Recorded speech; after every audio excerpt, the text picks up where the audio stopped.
명절 연휴 기간 발생할 수 있는 도민 불편, 안전사고 등에 적극 대응하기 위해 2024년 추석 명절 종합대책을 수립해 특별 대책 기간을 운영합니다.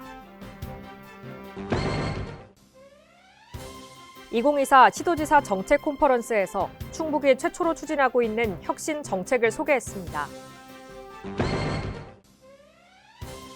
충북도가 제22대 지역 국회의원들을 초청해 첫 예산 정책 간담회를 개최했습니다.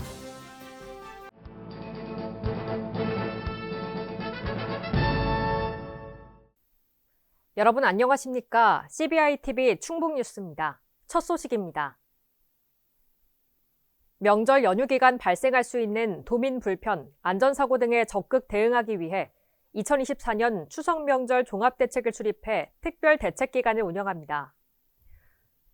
도는 특별 대책 기간 동안 종합 상황실을 운영하고 생활 물가 부담 완화, 안전 대응 체계 강화, 응급 의료 체계 구축, 안전한 교통, 주민 생활 안정, 공직기강 확립 등 5개 분야 19개 세부 과제를 추진합니다.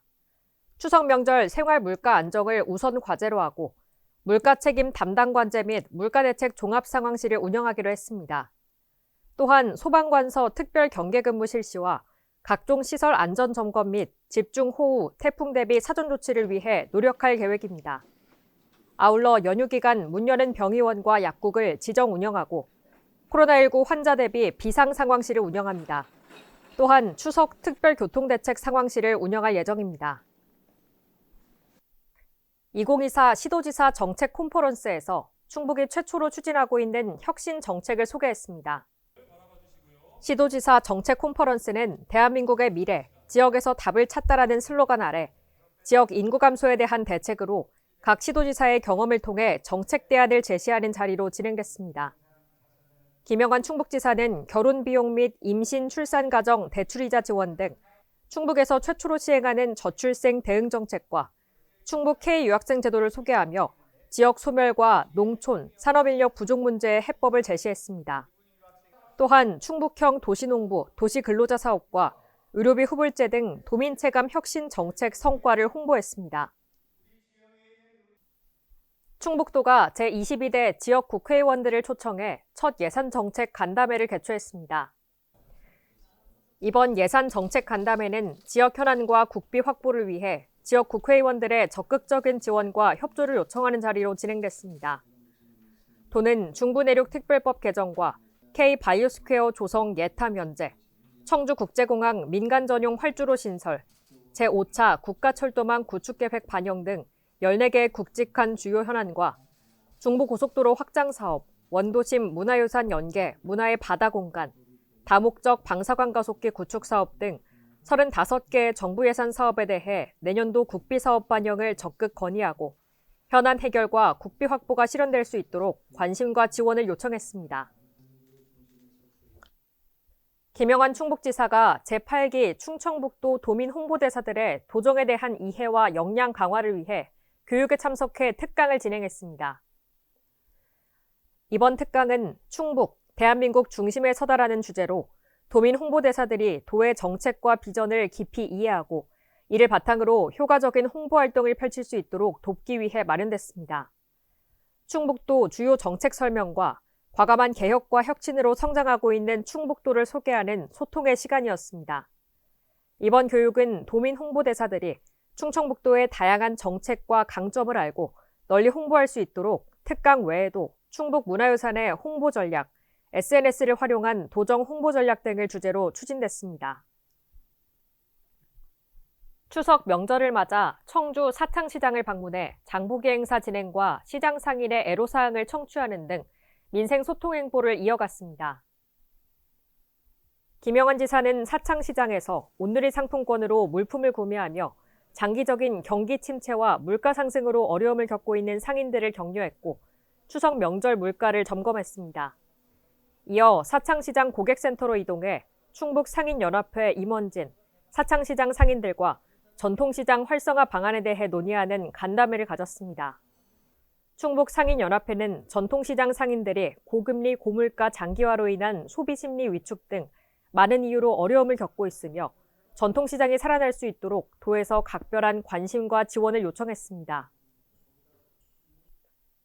소상공인의 경영 안정과 신규 일자리 창출 확대를 위해 소상공인 맞춤형 도시근로자 지원 사업을 시행합니다. 올해 하반기부터는 소상공인까지 지원 범위를 확대합니다. 지원 대상은 2024년 9월 11일 이후 20세 이상 근로자를 신규 채용한 도내 소재 소상공인이며 착한 가격업소, 연매출 2억 이하 영세 소상공인, 100년 가게, 임신, 출산, 육아 대체인력 등에게 우선 지원합니다. 해당 사업은 사업장에서 필요한 인력을 원하는 요일과 시간을 선택해 채용할 수 있으며 신규 채용 근로자 인건비의 40%, 일일 최대 4시간까지 지원합니다. 충북도가 의사 집단행동에 따라 투입된 비상의료인력 수당 지급을 위해 자체 재원인 재난관리기금을 긴급 지원합니다. 공공의료기관인 충북대병원과 청주, 충주의료원을 대상으로 19억 6천만 원을 지원합니다. 이번에 지원하는 비상의료인력 수당은 그동안 국비로 지원하던 당직수당, 공공기관 휴일 야간수당, 신규 채용 인력비 외에 권역응급의료센터 내 응급실 전문 인력의 타기관 유출을 막기 위한 응급의학과 전문의 수당도 포함했습니다. 지난해 7월 침수 사고 이후 전면 통제 중인 궁평 2 지하차도를 부분 개통했습니다. 도는 정밀 안전진단 실시 후 그 결과에 따라 수해 복구 공사를 진행했고 1년여 만인 지난 6월 30일 재개통을 앞두고 있었으나 안전상의 우려가 제기됨에 따라 개통을 잠정 연기했습니다. 안전에 대한 도민들의 우려와 장기간 통제에 따른 도로 이용객들의 고충 해소 필요성을 모두 고려해 비상대피시설 설치 공사 중 부분 재개통을 결정했습니다. 재개통 방식은 왕복 4차로 중 양방향 중앙 2차로를 부분 개통했으며 추가 보강 사업을 완료한 후 10월 말 완전 개통할 예정입니다.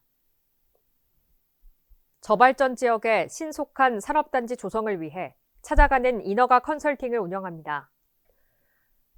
이번 컨설팅은 충북도가 신규 산업단지를 계획하고 있는 시군을 직접 방문해 산업단지 계획 수립, 지정계획 승인, 관계기관 협의 등 단계별 발생하는 애로사항을 청취하고 해결 방안을 제시하는 등 산업단지 승인 기간을 단축하는 것을 목표로 하고 있습니다. 올해는 영동, 옥천, 단양을 대상으로 컨설팅을 진행했습니다. 또한 개별법에 따른 협의 이행 여부 및 협의 의견에 대한 적절한 조치계획 수립 여부 등을 사전 검토해 인허가 절차 누락도 방지할 계획입니다. 도 관계자는 투자 유치 기반이 부족한 저발전 지역에 산업단지가 신속하게 조성돼 지역경제 활성화와 일자리 창출 등 도민이 체감할 수 있는 효과를 거둘 수 있도록 행정적 지원을 아끼지 않겠다라고 말했습니다. 추석 연휴 기간 전후로 환경오염 취약지역과 관련 시설에 대해 특별 감시 활동을 실시합니다. 명절 전까지는 사전 홍보 계도 및 취약지역 집중 점검을 실시하며 환경오염물질 배출 사업장에 자율점검 협조문을 발송했습니다. 명절 기간에는 환경부, 충북도와 시군에 환경오염 상황실을 설치해 비상연락체계를 유지하며 도민 신고를 24시간 접수합니다. 또한 추석 연휴 이후에는 적발된 업체를 대상으로 배출 시설이 정상 가동될 수 있도록 맞춤형 기술 지원을 실시할 계획입니다. 환경오염 불법 행위를 신고한 도민은 신고 내용이 사실로 확인돼 행정처분 등의 조치가 있을 경우 환경오염 행위 신고 및 포상금 지급 규정에 따라 포상금을 지급합니다. 청주공항 출국장 면세점에 못난이 캔김치, 김, 초콜릿 등 12개 품목이 입점했습니다. 이로써 청주공항을 이용하는 소비자들이 어쩌다 못난이 캔김치를 쉽게 구입할 수 있게 됐습니다. 어쩌다 못난이 캔김치는 국산 100% 원재료로 만든 김치로 유통기한이 3년으로 길고 냄새가 새어나오지 않아 보관이 용이해 많은 수요가 예상됩니다. 한국 청정해역에서 생산된 원료를 활용한 조미김, 해사랑김과 충북도 대표 브랜드에 선정된 본정 초콜릿 등 충북을 대표하는 농특산품의 소비 활성화를 통해 지역경제 발전에 큰 도움이 될 것으로 예상됩니다. CBI TV 충북 뉴스를 마칩니다. 시청해주신 여러분 고맙습니다.